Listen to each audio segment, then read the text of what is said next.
दोस्तों बिहार डीएलएड के एग्जाम में लगातार 2 दिनों से आपका अलंकार का क्वेश्चन पूछा जा रहा है। और एक दो क्वेश्चन नहीं, लगभग 10 से 12 क्वेश्चन जो हिंदी में पूछे जा रहे हैं वो सिर्फ अलंकार से ही पूछे जा रहे हैं। और बहुत सारे बच्चे जो है अलंकार तो जानते नहीं हैं, और बहुत सारे बच्चे अलंकार के कारण उनका एग्जाम में सही प्रश्न को गलत कर दे रहे हैं। तो आज के इस वीडियो में हम लोग अलंकार से संबंधित सभी प्रश्न को देखेंगे और ट्रिक से देखेंगे। आप मात्र इस वीडियो को देखने के बाद 2 से 3 सेकंड में हर अलंकार वाले प्रश्न को सही कर सकते हैं। तो अगर आपका आने वाले दिनों में बिहार डीएलएड का एग्जाम है तो आप सभी इस वीडियो में शुरू से लेकर अंत तक बने रहिएगा, अगर आपको अलंकार के बारे में जानकारी नहीं है तो चलिए वीडियो को हम स्टार्ट करते हैं। यूट्यूब पर पहली ऐसी वीडियो है जो अलंकार के बारे में बनी है। सबसे पहले हम लोग समझेंगे अलंकार का अर्थ। तो अलंकार का अर्थ होता है आभूषण। अलंकार का अगर हम लोग संधि करें तो अलम प्लस कार यानी अलमकार, अलम प्लस कार इसका संधि होता है। और यहाँ पर अलम का अर्थ जो होता है वह आभूषण होता है, तो अलंकार का मतलब होता है आभूषण। आभूषण आगे देख लीजिए, काव्य की शोभा बढ़ाने वाले तत्वों को अलंकार कहते हैं। अलंकार का परिभाषा यहाँ से समझ लीजिए। अलंकार का मतलब आभूषण होता है, लेकिन आभूषण वह सौंदर्य वाला नहीं है। यहाँ काव्यों में जो शोभा बढ़ाता है उसे हम लोग अलंकार कहते हैं। तो काव्यों की शोभा बढ़ाने वाले तत्वों को अलंकार कहते हैं। अब अलंकार का अर्थ जान गए। अलंकार का अर्थ होता है आभूषण, और अलंकार का परिभाषा है काव्यों की शोभा बढ़ाने वाले तत्वों को अलंकार कहते हैं। अब आगे देख लीजिए अलंकार का, अब हम लोग प्रकार देखते हैं। तो अलंकार का जो भेद होता है वह मुख्यतः 2 प्रकार के होते हैं। अलंकार मुख्यतः 2 प्रकार के होते हैं। ऐसे तो 3 भेद होते हैं, लेकिन मुख्यतः की बात किया जा रहा है जो आपके एग्जाम की दृष्टि से इम्पोर्टेंट है। तो अलंकार मुख्यतः 2 प्रकार के होते हैं, अर्था अलंकार और शब्दालंकार। अर्थ से जो मिलकर बना होता है वह अर्था अलंकार कहलाता है, और शब्द से जो मिलकर बना होता है उसे शब्दालंकार कहते हैं। तो अर्थालंकार शब्दालंकार जो है वह अलंकार के मुख्यतः 2 भेद होते हैं। यहाँ तक किसी को कोई प्रॉब्लम? अब आगे बढ़ते हैं, ध्यान से देखिएगा बिना स्किप किए हुए। अब सबसे पहले हम लोग अर्थालंकार देखेंगे और यहीं से ट्रिक आपका स्टार्ट हो जाएगा। अर्थालंकार में उपमा अलंकार। अगर उपमा अलंकार आपसे पूछे तो याद रखिएगा कि जब पंक्ति में योजक चिन्ह आए, जब पंक्ति में योजक यानी जिसे हम लोग डैश कहते हैं, जब पंक्ति में योजक यानी डैश चिन्ह आए और शब्द सा सी से सरिस आए तो वह उपमा अलंकार होगा। समझे कि नहीं? जब पंक्ति में योजक चिन्ह है, मतलब डैश वाला चिन्ह है, जब कोई पंक्ति दे दिया जाए और उसमें डैश वाला चिन्ह है और डैश के बाद जो है सा आए, सी आए, से आए, सरिस आए, तो वह उपमा अलंकार होगा। अब यहाँ से आप समझिए, जैसे यहाँ एग्जाम्पल पहला देख लीजिए, मुख चंद्रमा सा सुंदर है। मुख चंद्रमा सा सुंदर है, कर कमल सा कोमल है। तो यहाँ पहला पंक्ति देखिए, मुख चंद्रमा सा सुंदर है। तो देखिए चंद्रमा के बाद आपका योजक आ रहा है, डैश का चिन्ह आ रहा है, और डैश के बाद क्या आ रहा है? सा आ रहा है। मतलब ये जो है उपमा अलंकार है। वैसे ही नीचे वाला देखिए, कर कमल सा कोमल है। कर कमल सा कोमल है, तो इसमें भी आपको ध्यान देना होगा कि कमल के बाद योजक चिन्ह आ रहा है, कमल के बाद डैश आ रहा है, और यहाँ जो है सा है। तो देख लीजिए, अभी हम आपको बताए हैं कि जब पंक्ति में योजक यानी जब पंक्ति में डैश चिन्ह आए और उसके बाद अगर सा हो, सी हो, से हो, सरिस हो, तो उसे उपमा अलंकार कहा जाता है। तो यहाँ से आपको उपमा अलंकार क्लियर हो गया होगा। अब किसी भी प्रकार का दिक्कत नहीं होना चाहिए उपमा अलंकार में। आगे हम लोग देखेंगे रूपक अलंकार, क्योंकि बिहार डीएलएड के एग्जाम में 2 ही अलंकार से महत्वपूर्ण क्वेश्चन है। एक तो है उपमा अलंकार और दूसरा है रूपक अलंकार। तो रूपक अलंकार का ट्रिक क्या है?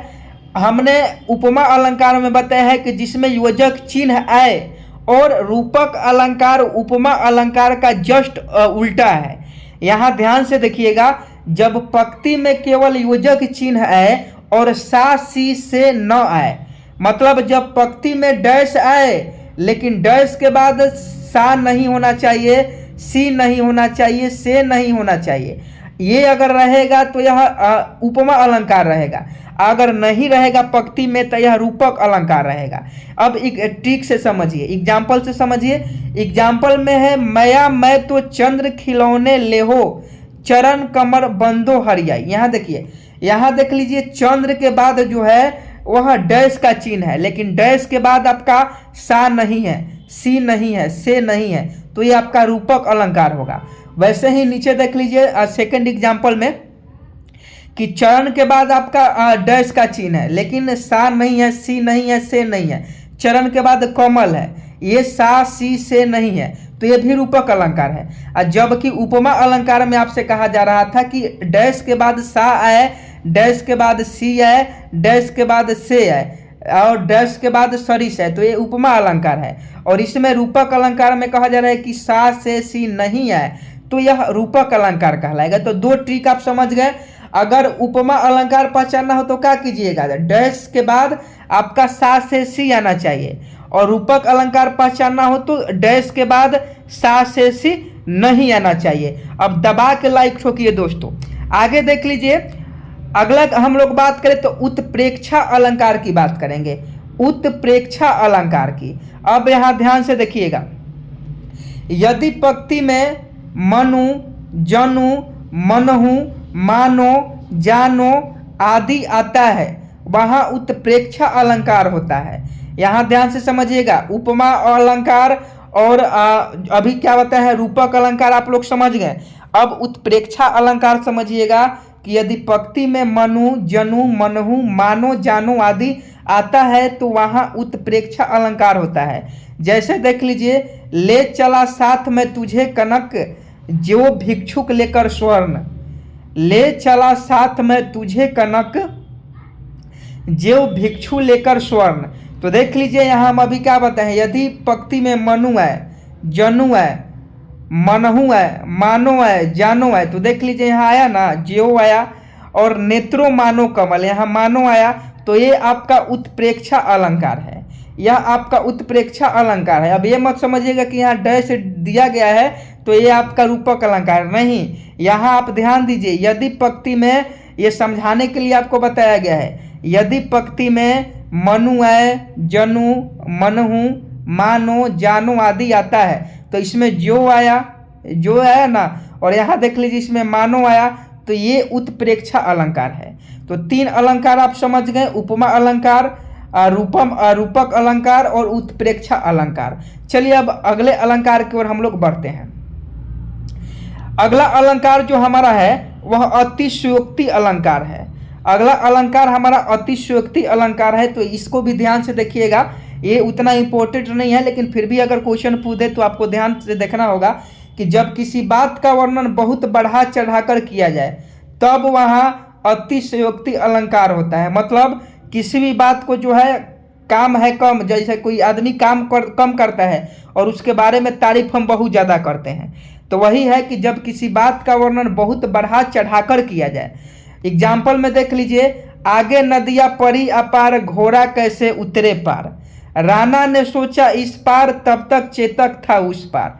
यह बहुत बढ़ा चढ़ाकर बोला गया है कि राणा नदी के इसे पार थे और चेतक उनका घोड़ा जो था तब तक उस पार तक पहुंच गया था।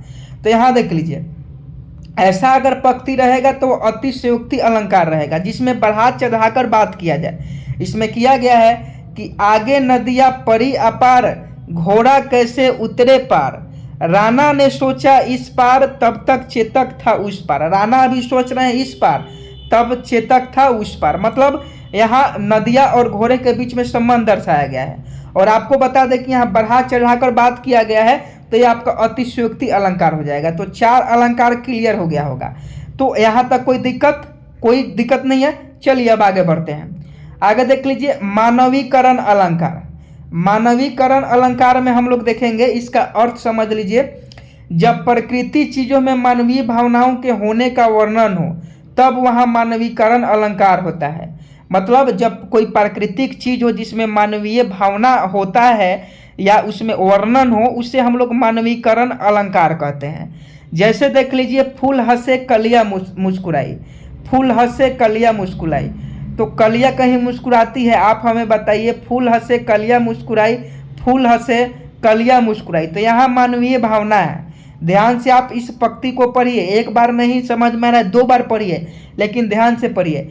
फूल हंसे कलियां मुस्कुराई, इस पंक्ति में जो है मानवीय भावना है, तो ये मानवीयकरण अलंकार है।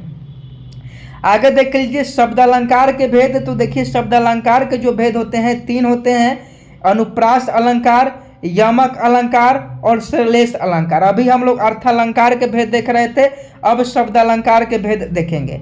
और अभी तक आप चैनल को सब्सक्राइब नहीं किए हैं तो रिक्वेस्ट है आप सभी चैनल को सब्सक्राइब कर दीजिए, क्योंकि आपके लिए हम इतना कुछ कर रहे हैं। यूट्यूब पर पहली बार बिहार डीएलएड के लिए इस प्रकार का ट्रिक आपको कोई बताया होगा, और बहुत जल्दीबाजी में यह वीडियो बन रहा है, तो चैनल को सब्सक्राइब जरूर कर लीजिए। अब अनुप्रास अलंकार की बात करें तो वर्ण बार बार आए तो वहाँ अनुप्रास अलंकार होगा। वर्ण आप सभी जानते हैं हिंदी व्याकरण में वर्ण, तो अनुप्रास अलंकार में अगर वर्ण बार बार आता है तो उसे हम लोग अनुप्रास अलंकार कहते हैं। जैसे देख लीजिए, चारू चंद्र की चंचल किरणें खेल रही थी जलथल में। यहाँ देखिए, चारू चंद्र की चंचल किरणें खेल रही थी जलथल में, मधुर मधुर मुस्कान मनोहर मनुज वेश का उजियाला। तो यहाँ देख लीजिए हम क्या कहें, वर्ण बार बार, वर्ण देख लीजिए म यहाँ बार बार आ रहा है, यहाँ है, यहाँ है, यहाँ है, यहाँ है, तो ये आपका बार बार आ रहा है। वर्ण अगर बार बार किसी पंक्ति में आता है तो उससे हम लोग क्या कहेंगे, उससे हम लोग अनुप्रास अलंकार कहेंगे। तो अनुप्रास अलंकार भी आपको क्लियर हो गया होगा।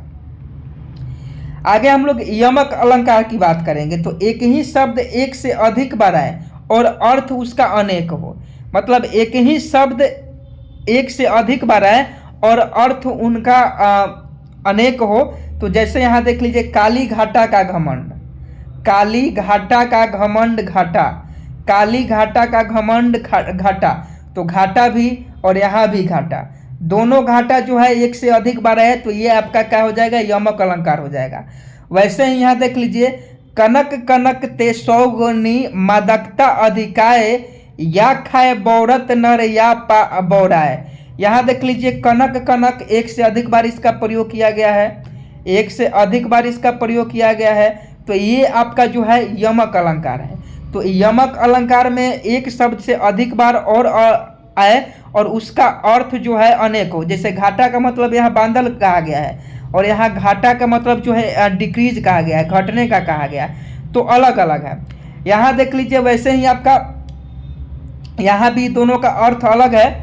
आगे देख लीजिए श्लेष अलंकार के बारे में। तो श्लेष अलंकार जो है वह एक शब्द के अनेक अर्थ होते हैं। श्लेष अलंकार का मतलब एक शब्द से अनेक अर्थ है। यह अभी ऊपर वाला जो अलंकार बताए हैं, मतलब एक ही शब्द, एक शब्द जो है वह अधिक बार आया हो, लेकिन यहाँ एक शब्द का अनेक बार अर्थ होता है, उसे हम लोग श्लेष अलंकार कहते हैं। जैसे यहाँ देख लीजिए, रहीमन पानी राखिए बिन पानी सब सुन, पानी गए न उबरे मोती मानुष चुन। यहाँ मोती होना चाहिए, मोती मानुष चुन। यह रहीमन का दोहे पाठ का कविता है, इंटर में पढ़ना है। इसका अर्थ है कि पानी का पहला अर्थ मनुष्य के संदर्भ में है, जब इसका मतलब विनम्रता से है। रहीम कह रहे हैं कि मनुष्य में हमेशा विनम्रता यानी पानी होनी चाहिए। पानी का दूसरा अर्थ आभा, तेज या चमक से है, जिसके बिना मोती का कोई मूल्य नहीं है। तो एक पानी देख लीजिए, एक पानी का मतलब विनम्रता भी है, एक पानी का मतलब चमक भी है। कहते नहीं है कि सोना पर पानी नहीं है, चांदी पर पानी नहीं है, चाहे उस चीज़ पर पानी नहीं है, तो वो भी एक पानी का अलग अर्थ है। तो यहाँ जो अर्थ पानी का आ रहा है, यहाँ पानी का अर्थ अलग है, यहाँ पानी का अर्थ अलग है, यहाँ पानी का अर्थ अलग है। तीनों जगह पानी का अर्थ अलग है, एक जगह मोती का है, एक जगह विनम्रता का है, एक जगह चमक का है, तो तीनों पानी का अर्थ अलग है। तो ये जो होगा आपका श्लेष अलंकार होगा। तो इस बात को आपको ध्यान में रखना होगा। तो यही अलंकार आपके हैं। अगर आप इतने अलंकार को समझ गए, उपमा से लेकर रूपक तक, श्लेष तक, अगर आप अलंकार को समझ गए तो समझिए कि हमारा मेहनत सफल हुआ। और अगर हमारा मेहनत सफल हुआ तो आप इस चैनल को सपोर्ट जरूर कीजिए। अगर कहिएगा तो शाम तक हम आपके लिए इसका ऑब्जेक्टिव क्वेश्चन भी लाएंगे, ताकि यार आपको डाउट क्लियर हो जाए। और सब्सक्राइब कर लीजिएगा जरूर चैनल को, ताकि क्लास का नोटिफिकेशन मिल सके। और मिलते हैं नेक्स्ट वीडियो में, तब तक के लिए जय हिंद, जय भारत।